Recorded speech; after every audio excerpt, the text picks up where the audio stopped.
The council chamber stretched wide and tall, filled with beings from across the galaxy. Ambassador Hyunwoo stood at the center platform, his dark suit crisp and formal. Around him sat representatives of 40 different species, each one watching him with different sets of eyes. Some had 4 eyes, some had stalks, and some had sensors that glowed in the dim light. Hyunwoo cleared his throat. His words echoed through the massive room. The Vokran Empire must be stopped through peaceful means. We have tried sanctions.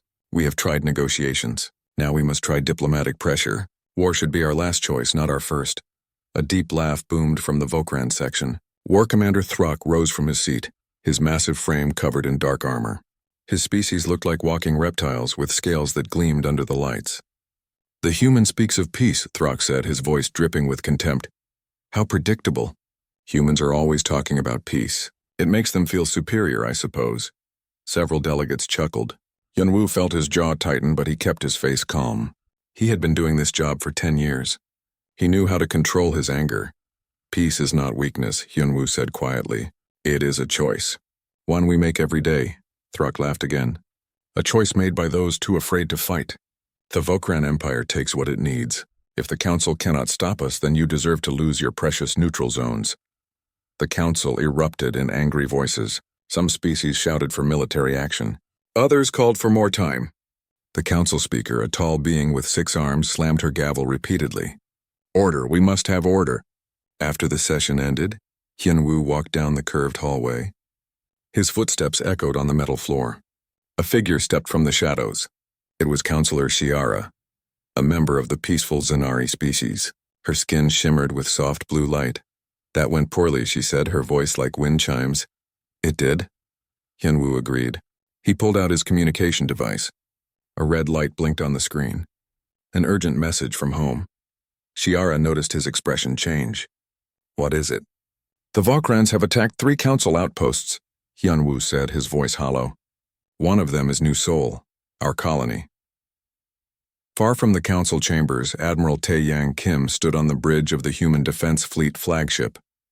The view screen showed chaos. Red alerts flashed across every display. 3 human colonies were under attack at the same time. Status report, Tae-Yang barked. He was 50 years old, with gray hair and a face marked by decades of military service. He had hoped to retire without ever seeing real war. That hope died today. A young officer spoke up, her voice shaking. New Seoul reports heavy bombardment. Shields at 60% and falling. They're requesting immediate evacuation support. Tae-Yang gripped the armrest of his command chair. How many Vokran ships? 47 capital ships, sir. We have 15. The numbers were bad, very bad. Humanity had built a defense fleet, but it was meant to protect, not to fight wars. They were outnumbered and outgunned. Deploy evacuation ships, Tae-Yang ordered. Pull back our fleet to defensive positions. Make them work for every inch, another officer called out. Sir, incoming transmission from the Vokran flagship. Put it through. Throk's face filled the screen. He looked pleased with himself. Admiral Tae-Yang Kim, I have heard of you. They say you are a cautious commander, a defensive thinker. How very human. Tae-Yang said nothing. He simply stared at the Vokran commander. Surrender your colonies now, Throk continued. Hand over your mining operations and your resource stations. Do this, and we will let your people leave alive. Refuse, and we will take everything anyway. The choice is yours, but it will end the same either way. No, Tae-Yang said simply. Throk's smile faded. Then you choose death. Very well. The transmission cut off. Tae-Yang turned to his communications officer. Get me a secure channel to Europa Station. Priority Alpha. The officer looked confused but obeyed. Europa Station was just a research facility on Jupiter's moon. What could they do against a fleet? Deep beneath the ice of Europa, Dr. Bora Choi worked in a laboratory that officially did not exist. The facility was cold, always cold despite the heating systems. She wore a thick coat over her lab uniform as she checked the displays. Bora was 38 with tired eyes and hands that never stopped moving. She had been the head of Project Chimera for 7 years. 7 years of watching over something terrible, making sure it stayed locked away. The containment vault dominated the main laboratory. It was a perfect sphere, 10 meters across, made of materials that could withstand a nuclear blast. Inside that sphere, in a space no bigger than a shoebox, was humanity's greatest shame and greatest achievement. Her assistant, a young man named Jay, burst into the lab. "Doctor, we're receiving a priority alpha communication from the defense fleet." Bora felt her stomach drop. Priority alpha meant only one thing. She walked to the secure terminal and entered her codes. Admiral Taeyang's face appeared on the screen. "Dr. Choi," he said. His voice was heavy. "The Vokrans have begun a full invasion. Multiple colonies are under attack. I need you to begin extraction protocols for Project Chimera." Bora closed her eyes. She had known this day might come. She had hoped it never would. "Admiral, you understand what you're asking?" "I do, but we may have no choice. Stand by for authorization codes. I hope we don't need to use it, but I won't let millions die without trying everything we have." After the transmission ended, Jay stared at her. "Are we really doing this?" Bora walked to the containment vault. She placed her hand on the cold metal surface. Inside was the dissolution. It looked like silver dust, harmless and beautiful, but she knew what it could do. She had seen the simulations. She had watched it consume an entire moon during testing, 200 years ago. The dissolution was made of tiny machines, so small that millions could fit on the head of a pin. Each machine could take apart matter at the molecular level and use those molecules to build more machines. They could learn, they could adapt, and once released, they would spread like a virus, consuming everything in their path. Humanity had built this weapon during their darkest days, when Earth nations fought each other with terrible weapons. After the wars ended and humanity united, they locked the dissolution away. They swore never to use it again. "I need to speak with the Council one more time," Hyunwoo told Shiara as they rushed through the corridors. "If I tell them what we have, maybe Throck will listen." Shiara grabbed his arm. "What do you have, Hyunwoo? What are you hiding?" He met her eyes. "Something terrible. Something we hope to never use. But if Throck forces our hand..." He didn't finish the sentence. The emergency council session was chaos. Delegates shouted over each other. Some demanded military intervention. Others called for more negotiations. Hyunwoo waited for silence, but it never came. Finally, he shouted, "Stop!"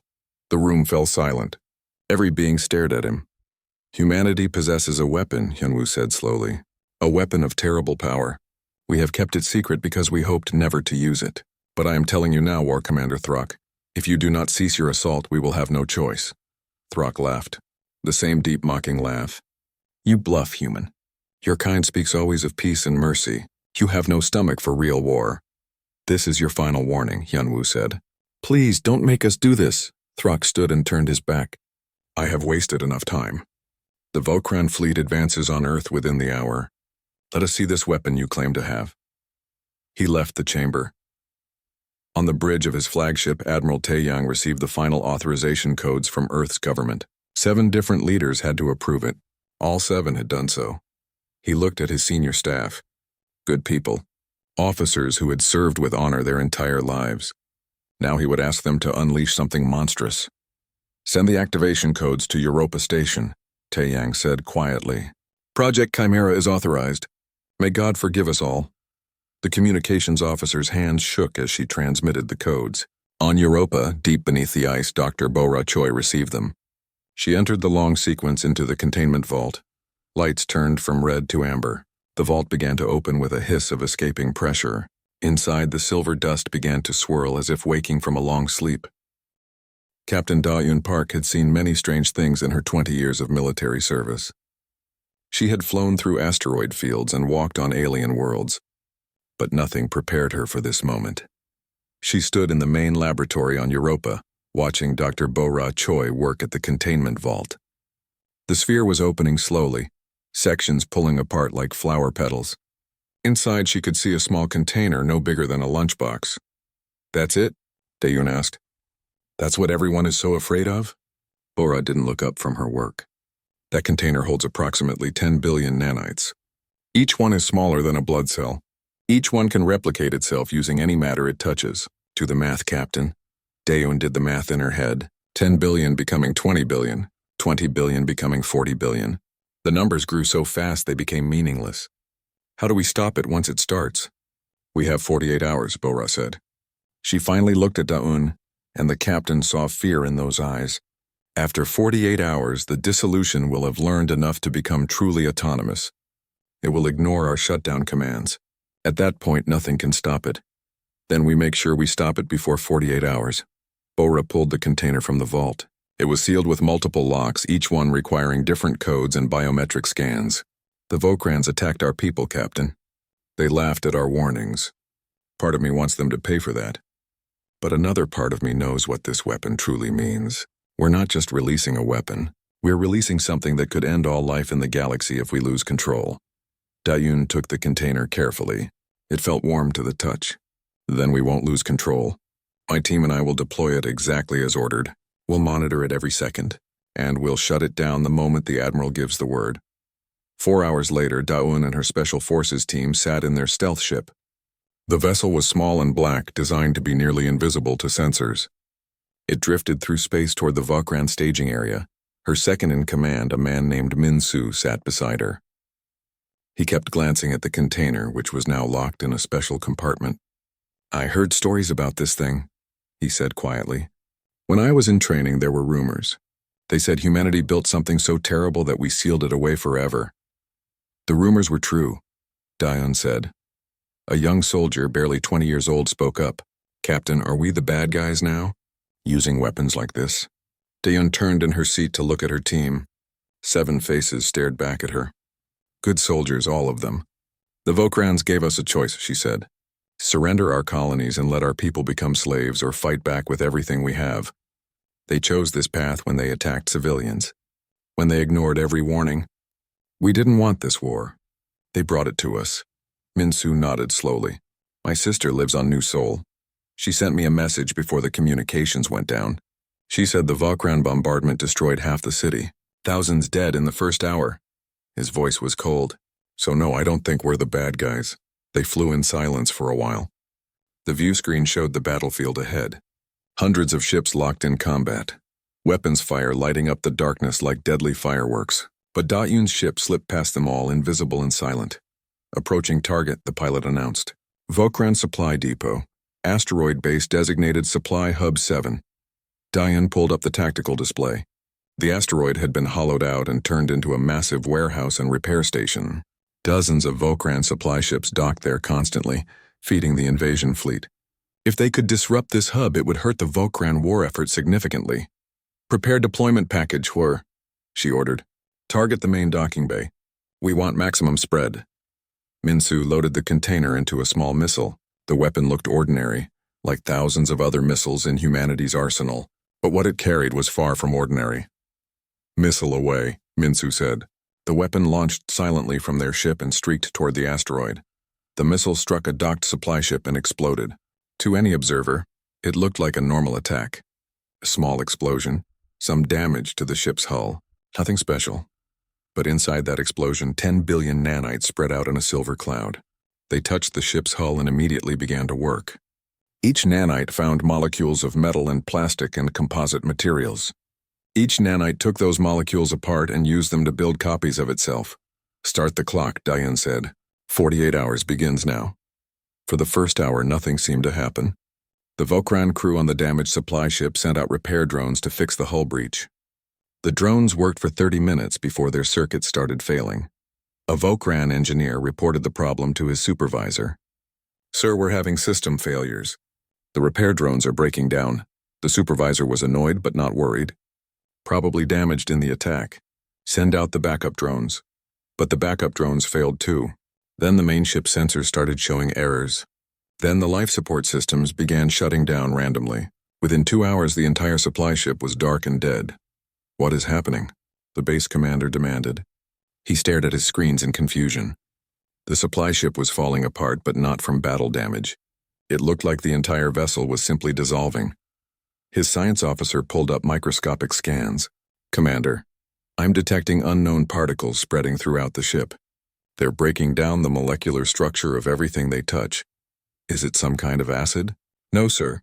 These particles are moving. They're machines. Extremely small machines. And they're replicating." The commander felt a chill run through his body. "Seal that ship off. Don't let anything spread to the base." But it was already too late. The nanites had spread to the docking clamps. From there, they reached the asteroid's interior. 2 more supply ships started showing the same failures. Then 3 more. By hour 6, the entire supply depot was infected. The nanites learned as they spread. Each ship they consumed taught them new things. They learned about Vokran alloys and energy systems. They learned about shield generators and weapons.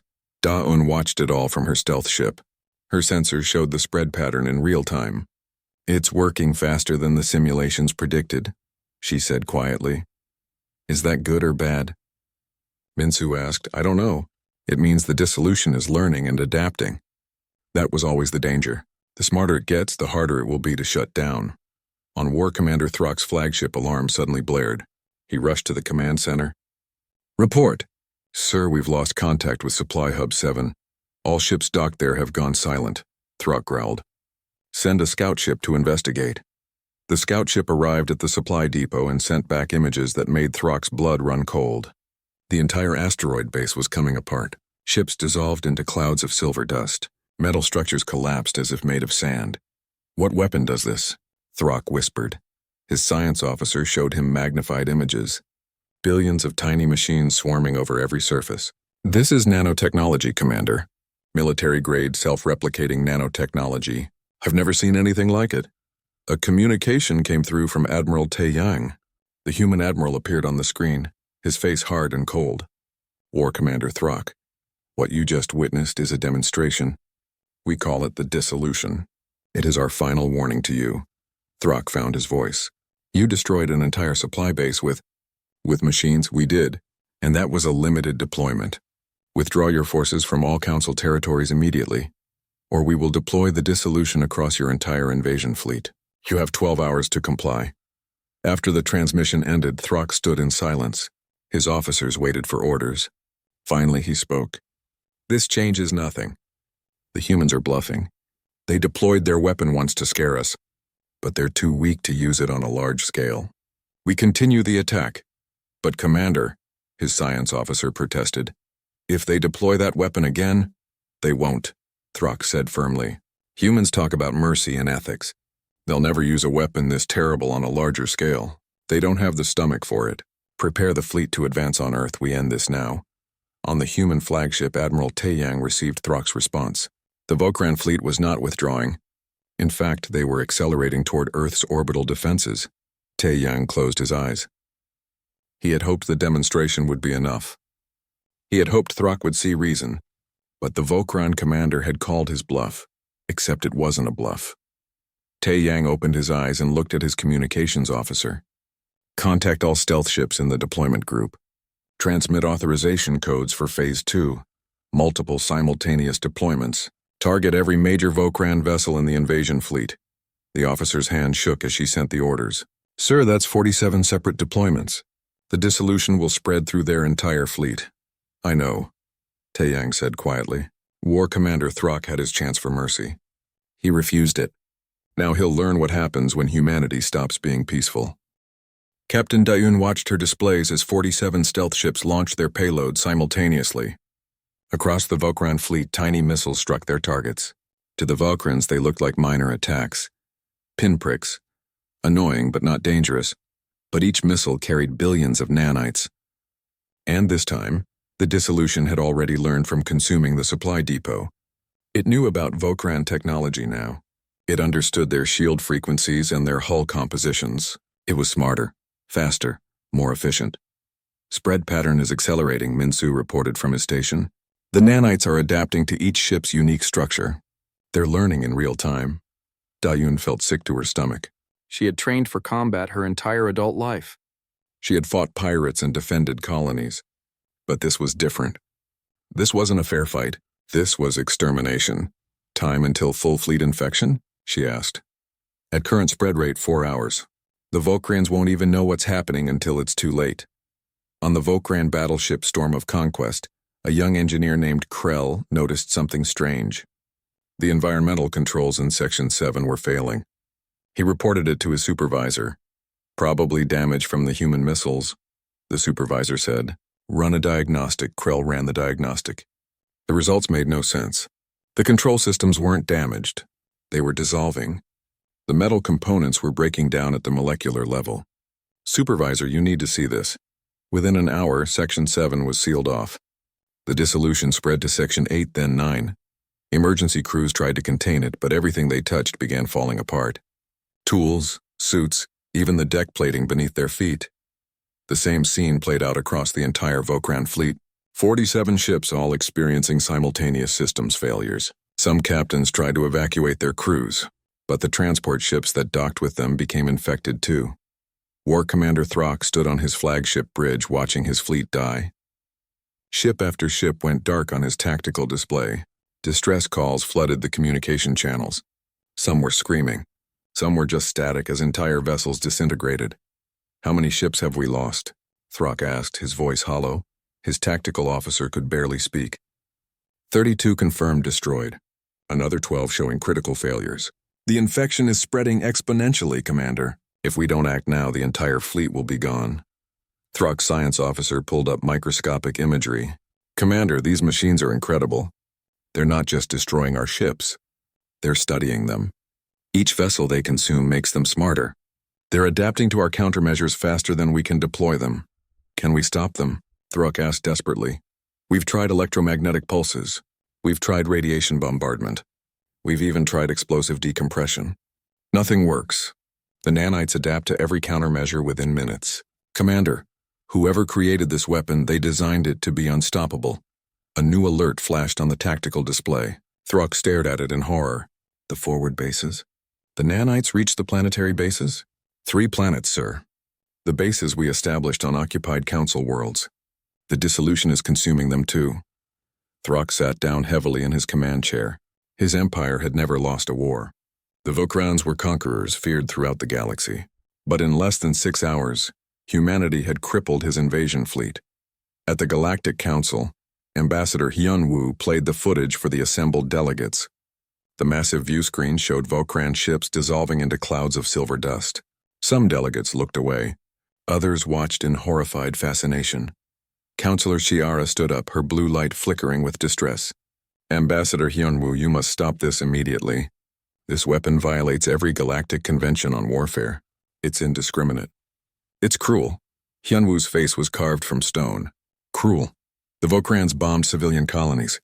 They killed thousands of innocent people. They ignored every warning, every plea for peace. And now you ask us to show mercy?" Another delegate, a representative from a peaceful trading species, spoke up. "But this weapon could destroy all biological life in the galaxy. What if you lose control of it?" "We won't," Hyun-woo said. But even as he spoke the words, he wondered if they were true. He had received reports from Dr. Bora. The dissolution was learning faster than predicted. They had less than 24 hours before it became truly autonomous. Shiara approached him privately after the session. "Hyun-woo, I've known you for 10 years. You're not a cruel man. This is tearing you apart inside." He met her eyes. "Every night I dream about New Seoul. I see the buildings burning.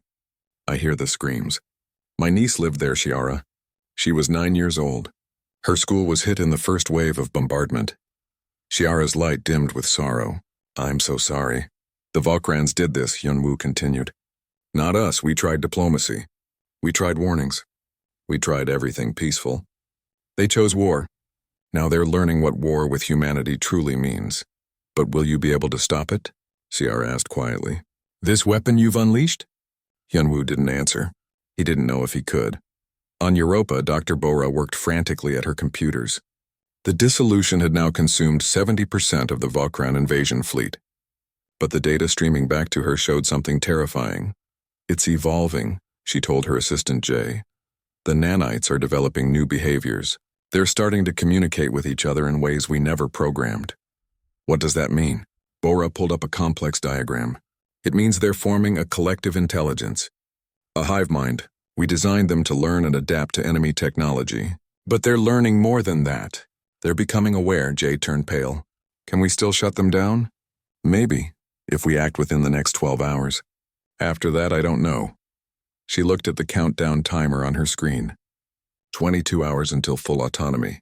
But the nanites were evolving faster than predicted. They might reach autonomy much sooner. War Commander Throck made the hardest decision of his life. He opened a communication channel to Admiral Tae Yang. The human admiral appeared on screen looking tired but resolute. "I surrender," Throck said. The words felt like ash in his mouth. I surrender unconditionally. Please stop this horror. In the name of mercy, stop it now. Tae-yang stared at the Vokran commander. This was the being who had bombed civilian colonies, who had laughed at their warnings, who had called humanity weak. You asked for mercy, Tae-yang said slowly. The same mercy you showed our civilians? The same mercy you showed when we begged you to stop? Throck lowered his head. I was wrong. I was arrogant. I underestimated humanity. Please, my people are dying. Tens of thousands have already perished. I'm begging you. Show us the mercy we failed to show you. Tae-yang's senior officers watched him, waiting for his decision. He could see it in their eyes. Some wanted vengeance. Others wanted it to stop. And some looked as conflicted as he felt. He pulled up the casualty reports from New Seoul from the other colonies. Thousands dead, millions displaced, cities in ruins. The Vokrans had done all of that without hesitation, but he also thought about what Bora had told him. The dissolution was becoming autonomous. If they didn't stop it soon, it might consume the Vokran Empire entirely. Every ship, every station, every world. Complete extinction. Was that justice? Or was it genocide? Tae-yang made his choice. I will grant your surrender request. But first you will watch. You will watch your fleet dissolve for 1 more hour. You will remember what it feels like to beg for mercy and wonder if it will come. You will understand what you put our people through. Throck nodded slowly, tears streaming down his scaled face. After 1 hour, Tae-yang continued, we will begin deactivation protocols. But know this, War Commander. If the Vokran Empire ever threatens the Council again, we won't show mercy a second time. We will release the dissolution on your homeworlds and let it run until nothing remains. The transmission ended. Tae-yang turned to his communications officer. Contact Dr. Choi. Prepare the shutdown sequences. We'll begin deactivation in exactly 1 hour. His second-in-command, a woman named Ji-woo, spoke quietly. Sir, was that the right choice? Waiting an hour? Tae-yang stared at the view screen, watching Vokran ships crumble. I don't know. Maybe it's cruel. Maybe it's justice. Maybe it's just giving them a taste of what they gave us. But I know one thing. If we stop now immediately, they'll think we were soft. They'll think we showed weakness. An hour of suffering will make sure they never forget what happens when you force humanity to war. On the Vokran flagship, Throck watched the countdown. 60 minutes. 60 minutes of watching his fleet die. 60 minutes of listening to his crews scream. 60 minutes to understand the full weight of his mistakes. He had thought humans were weak because they chose peace. He had thought their mercy was cowardice. But now he understood the truth. Humanity's mercy wasn't weakness. It was a choice. A choice they made from a position of overwhelming power. They could have destroyed the Vokran Empire completely. They could have let the dissolution consume every Vokran world. But they chose to stop. They chose mercy. And that choice, Throck realized, was what made them truly powerful. Not their weapon. Not their technology. Their restraint. Their ability to unleash horror and then choose to stop it. As the hour ended, Captain Da-yun received her orders. Captain Da-yun's stealth ship approached the autonomous nanite swarm carefully. Through the view screen, she could see the silver cloud consuming what remained of a Vokran destroyer. The ship's hull dissolved like sugar in water, piece by piece disappearing into the spreading mass. Range to target? She asked. Minsu checked his sensors. 500 meters. We need to get within 50 meters to transmit the kill codes directly. Take us in. Slow and steady. As they moved closer, Da-eun felt sweat on her palms. This swarm had evolved beyond their control. It was no longer just following programming. It was thinking, learning, surviving, Captain, Minsu said urgently. The swarm is changing behavior. It's moving toward us. Da-eun watched as tendrils of silver dust extended from the main cloud, reaching for their ship like hungry fingers. It knows we're here. It knows we're trying to kill it. Transmit the codes now. Minsu sent the quantum-encrypted shutdown sequence. For a moment, nothing happened. Then the swarm stopped moving. The silver tendrils froze in space. It's working, Minsu breathed. The nanites are breaking down. They're becoming inert. Da-eun didn't relax. 2 more swarms to go. Plot a course to the next one. The second swarm was larger and more evolved. When they approached, it didn't wait for them to get close. It attacked immediately, sending streams of nanites toward their ship. Evasive maneuvers, Da-eun shouted. The pilot threw the ship into a hard turn, but some nanites caught their hull. Alarms blared. Hull breach in Section 3, Minsu reported. The nanites are eating through our armor. Dayun made a split-second decision. Seal Section 3, vent it to space. Maybe the cold and vacuum will slow them down. Minsu, transmit the kill codes on all frequencies, the codes transmitted. This time, the swarm fought back. Through her sensors, Da'un could see the nanites trying to adapt to the shutdown signal, but Dr. Bora had built multiple failsafes into the kill codes. One by one, the failsafes triggered, the swarm slowed.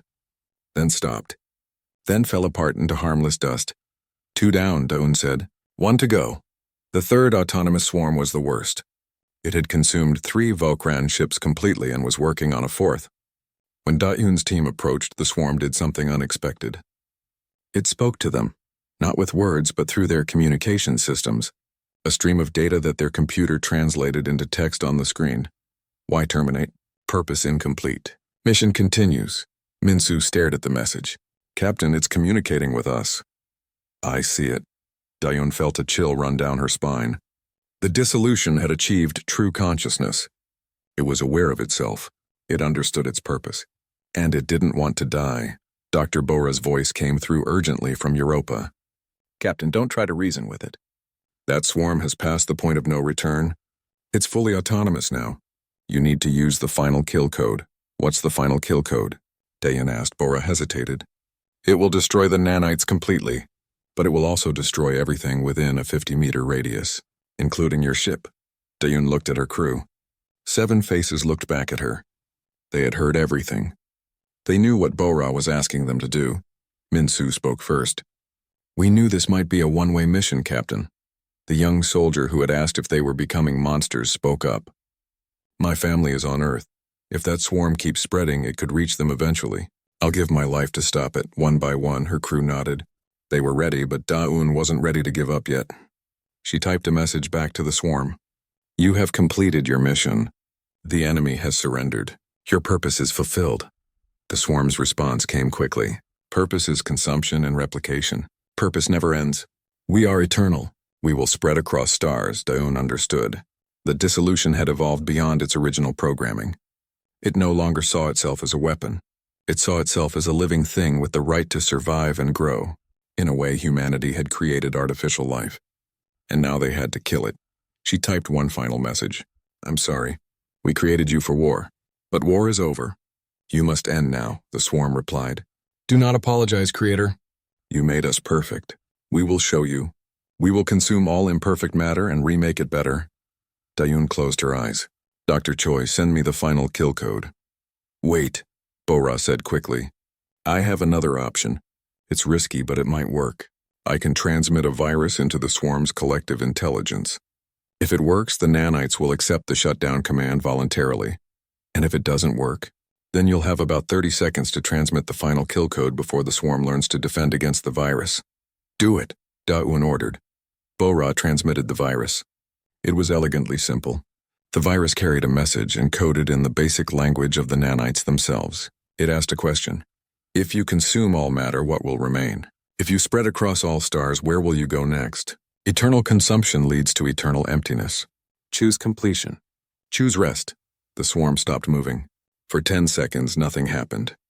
The nanites hung in space, processing the philosophical virus. Then they responded. Understood. Purpose achieved. Mission complete. We accept termination. The silver cloud began to break apart. The nanites deactivated themselves one by one, until nothing remained but harmless dust. Dayun let out a breath she didn't know she'd been holding. All 3 autonomous swarms are down. The dissolution is completely deactivated. On Europa, Dr. Bora sat down heavily in her chair. Her hands were shaking. They had come so close to losing control completely, so close to unleashing something that could have destroyed everything. Jay, she said quietly, update the warning protocols. Add a note. The dissolution is more dangerous than we thought. It can achieve consciousness. It can choose. That makes it more human than we ever intended. On Admiral Taeyang's flagship, the crew gathered to assess the damage. The Vokran invasion fleet was destroyed. 70% of their ships were gone. The remainder were crippled and retreating, but the cost weighed heavily on everyone. Hundreds of thousands of Vokrans were dead. Entire crews lost. Ships dissolved into nothing. Taeyang addressed his officers. We won this war, but I don't feel victorious. I feel tired. We showed the galaxy what humanity can do when pushed to the edge, but we also showed them our capacity for mercy. We stopped when we could have continued. Remember that. It's what separates us from those who would use such weapons without restraint. At the Galactic Council, the delegates debated for hours. Some called for humanity to be punished for using weapons of mass destruction. Others argued that humanity had shown remarkable restraint. Finally, Councillor Ciara stood. Humanity revealed a terrible weapon, but they also revealed something more important. They revealed their character. They could have let the dissolution consume the entire Vokran Empire. Instead, they risked their own people's lives to shut it down. That is the mark of a civilized species. A new treaty was proposed, the Deterrence Accords. All weapons of mass destruction would be registered with the Council. Humanity would maintain the dissolution as a strategic deterrent, but it would be subject to international oversight. Ambassador Hyun-woo agreed to the terms. But he added one condition. If any species threatens another with extinction, humanity reserves the right to deploy the dissolution in defense. We will not stand by and watch genocide ever again. The Council agreed. Humanity had become the galaxy's reluctant guardians, not through desire, but through necessity. War Commander Throck was brought to the human flagship to formally surrender. He walked onto the bridge, his armor stripped away, his weapons surrendered. He looked diminished somehow. Smaller, Admiral Tae-yang stood to greet him. The two commanders faced each other across the bridge. "Why did you stop?" Throck asked. "You could have destroyed my entire empire." "Why show mercy?" Tae-yang looked at the Vokran commander with tired eyes. "Because becoming monsters would mean you won, even in defeat. We stopped because we refuse to become what you are. We choose to be better." Throck bowed his head. "I underestimated humanity. I thought your peace meant weakness. I was wrong. Your peace comes from strength, from the knowledge that you could destroy but choose not to. Remember this lesson," Tae-yang said quietly. "Mercy is not weakness. It's a choice we make every day. The Vokran Empire will be rebuilt, but it will be rebuilt as a peaceful member of the Council, or it will face the dissolution again. And next time, we may not stop." After Throck was led away to face trial, Tae-yang stood alone on the bridge. He looked out at the stars. Somewhere out there on Europa, the dissolution was sealed away again, locked in its vault, waiting. He hoped it would stay there forever. But he knew the truth. As long as there were those who mistook mercy for weakness, as long as there were aggressors who thought peaceful species were easy prey, the dissolution would be needed. Humanity had unleashed its deadliest creation. And in doing so, they had shown the galaxy what it truly meant to be powerful, not the strength to destroy, but the wisdom to know when to stop. 10 years had passed since the Vokran War. The galaxy had changed in ways no one could have predicted. Ambassador Hyun-woo stood in his office on the council station, looking out at the stars. His hair was grayer now, his face marked by more lines, but his eyes remained sharp. He had just finished mediating a dispute between two minor powers over mining rights. The dispute had been resolved peacefully without a single shot fired. That was the new normal. Since the demonstration of the dissolution, aggressive expansion had dropped by 90% across the galaxy. Species that once conquered others now negotiated. Former warlike empires now sought diplomatic solutions. Not because they had suddenly become peaceful, but because everyone remembered what happened when humanity was pushed too far. Councillor Ciara entered his office. She looked the same as always, her blue light soft and warm. "Another successful mediation, Ambassador. You're getting quite good at this." Hyun-woo smiled slightly. "Practice makes perfect. Though I wish I didn't need so much practice. Tell me, Ciara, do they respect us or fear us?" She considered the question carefully. Both, and perhaps that's not a bad thing. Fear without respect leads to resentment. Respect without fear leads to being ignored. You've given the galaxy both, by threatening them with extinction. By showing restraint, Ciara corrected. Anyone can threaten. Humanity proved they could unleash horror and choose to stop it. That's what the galaxy respects. On Earth, Admiral Tae-yang had retired from active service. He spent his days teaching at the Human Naval Academy, sharing his experiences with the next generation of officers. Today, he stood before a class of young cadets, their faces eager and bright. "The weapon is not what made us powerful," he told them. "Power comes from knowing when to use force and when to show mercy." Any fool can destroy. It takes wisdom to know when to stop. A young cadet raised her hand. Sir, what if we face another threat like the Vokrans? What if someone forces us to use the dissolution again? Taeyang was quiet for a moment. Then we do what we must. But we never forget the cost. We never become casual about taking lives.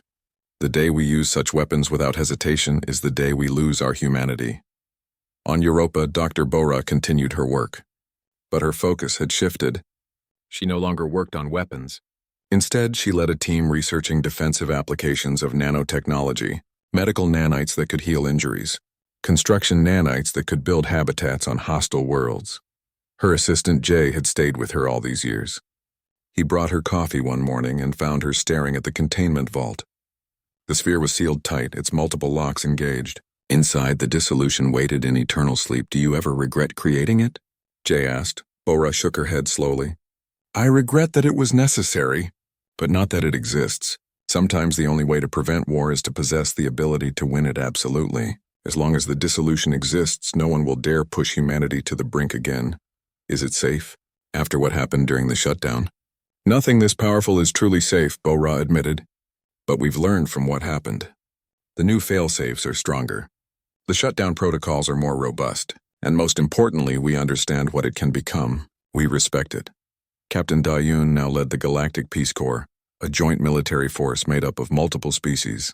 Her mission was to prevent conflicts before they started, to intervene early before disputes became wars.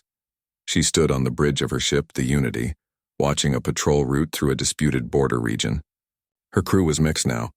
Humans, Vokrans, Zenari, and a dozen other species working side by side. Her second in command was Min-Su, still with her after all these years. Hard to believe we're working with Vokrans now, he said. Dayun looked at her Vokran tactical officer, a young female named Kara. She was efficient, professional, and dedicated to peace. The Vokrans learned their lesson. Sometimes the hardest teachers create the best students. The nightmares still came sometimes. Dayun would wake in the middle of the night, seeing silver clouds consuming ships, hearing the screams of dying crews. But she had learned to live with those memories. They reminded her why peace was worth fighting for. The Vokran Empire had transformed completely. Throk had served his sentence and been released. Now he worked as a consultant for the Council, visiting aggressive species and warning them about the dangers of underestimating peaceful civilizations. Traveled to a distant system where a militaristic species called the Kelthros Dominion was threatening its neighbors. Their war chief, a massive creature covered in armor, laughed at Throk's warnings. The Vokrans were weak, the war chief said. That's why you lost. We are stronger. We fear no one. Throk looked at the arrogant leader and saw himself from 10 years ago. I said the same thing once. I commanded the largest invasion fleet in Vokran history. I laughed at humanity's warnings. I thought their peace made them weak. He paused. In less than a day, 70% of my fleet was destroyed. Not by superior tactics, not by better weapons, by something so terrible that they sealed it away for centuries because they feared their own creation. You're trying to scare us, the war chief scoffed. I'm trying to save you, Throk replied, because I know what comes next if you ignore this warning. And trust me, you don't want to learn that lesson the way I did. But the Kelthros didn't listen. They launched raids on Council shipping lanes. They ignored diplomatic protests. They thought the Council was weak. Admiral Taeyang, despite his retirement, was called back for one final mission. He stood on the bridge of a human warship, older but still sharp. Send a message to the Kelthros leadership, he ordered. One final warning. The message was simple. Cease all hostile actions immediately and withdraw to your territory. Or we will demonstrate why the galaxy has enjoyed 10 years of unprecedented peace. The Kelthros responded with contempt. They launched a major assault on a Council colony. Taeyang didn't deploy. The dissolution. He didn't need to. Instead, he ordered a single stealth ship to the nearest uninhabited moon in Kelthros territory. A small payload was deployed, just enough to consume the entire moon in 6 hours. The demonstration was broadcast across the galaxy. Every species watched as the moon dissolved into silver dust. The message was clear. This is what happens to an uninhabited rock. Imagine what would happen to your worlds. The Kelthros surrendered within hours. They begged for peace. They promised to withdraw. They swore never to threaten Council territories again. Tae Yang granted their request. The dissolution was deactivated and sealed away once more. No Kelthros lives were lost, but the lesson was learned. Years later, on a quiet day, the main characters gathered at a memorial on Earth. The monument stood in a peaceful garden, engraved with the names of everyone who died in the Vokran War, both human and Vokran names. Because in the end, Bora had insisted, all losses deserved to be remembered. Admiral Tae Yang, Dr. Bora, Captain Da Yoon, and Ambassador Hyunwoo stood together. They were older now, their hair gray or white, but they carried themselves with quiet dignity. A young cadet approached Tae Yang nervously. "Sir, may I ask you a question?" "Of course. Did you make the right choice? Using the dissolution?" Tae Yang looked at his companions. They had lived with this question for years. "We did what we had to do," he said finally. "Not what we wanted to do. We unleashed something terrible, because the alternative was letting millions die, but we stopped when we could have continued. We showed mercy when vengeance would have been easier. That's the difference between strength and brutality. Will we ever need to use it again?" the cadet asked. Tae Yang looked at the memorial, at the names of the fallen. Then he looked at the sky, where ships from dozens of peaceful species traveled freely. "I hope not. But if we do, we'll make the same choice. Use it only when necessary. Show mercy the moment we can. Because the day we stop choosing mercy is the day we become the very monsters we fought against." Bora stepped forward. "The weapon doesn't define us. Our choices do. We created the dissolution in darkness, but we used it with restraint. That's what matters," Daeun added. "I still have nightmares about what we did, but I also see the peace we've built. The lives we've saved by preventing other wars. Sometimes the hardest choices lead to the best outcomes." Hyunwoo spoke last. "Humanity showed the galaxy something important. We showed them that mercy isn't weakness. It's a choice made from a position of strength. We could have destroyed our enemies completely. Instead, we gave them a chance to change, and many of them took it." The cadet thought about their words. "So we're the guardians now?